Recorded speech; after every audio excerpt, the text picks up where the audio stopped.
আমাদের জীবনে চলার পথে এমন কিছু মানুষ পাওয়া যায় যারা কিন্তু আপনার সবসময় খুঁত ধরতেই ব্যস্ত থাকে। আপনি যতই ভালো কিছু করেন না কেন, সেই ভালো করার মধ্যেও আপনার খুঁতটি কিন্তু তারা ঠিক বেছে বেছে বার করে।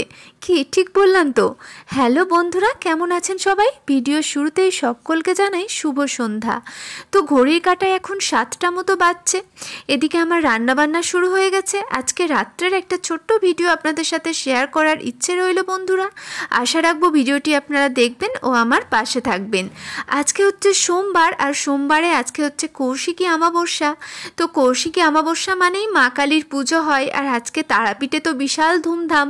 যেহেতু আমি বীরভূমবাসী, বীরভূমেরই মেয়ে, ওই জন্য তারাপীঠটাকে বড্ড মিস করছি আজকের দিনে। কারণ আজকে মা তারার প্রচুর সুন্দরভাবে পুজো হয়, আর প্রচুর লোকের মেলাও বসে, মানে প্রচুর লোক ভিড় করে, ওখানে বিশাল অনুষ্ঠান হয়। তো যাই হোক, আজকে রাত্রে নিরামিষ রান্নাবান্না হচ্ছে। আর এমনিতে সোমবার দিন তো আমাদের নিরামিষই রান্নাবান্না হয়। রান্না হচ্ছে আজকে ভাত হচ্ছে, আর তার সাথে হচ্ছে পেঁপে দিয়ে মুগ ডাল, আর পটল পোস্ত, আর আলুর বড়া। তো আলুর বড়াটা আমার ছেলে বেশ ভালো খায়।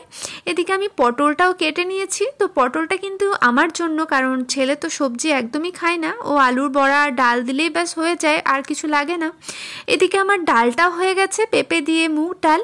আর আলুটাকে আমি আদা বাটা, জিরে বাটা, আর একটুখানি গরম মশলা, কাশ্মীরি লঙ্কার গুঁড়ো, নুন, আর একটু হালকা হলুদ দিয়ে মেখে নিয়েছি, যাতে আলুর বড়াটা খেতে একটু ভালো লাগে, টেস্টি হয়।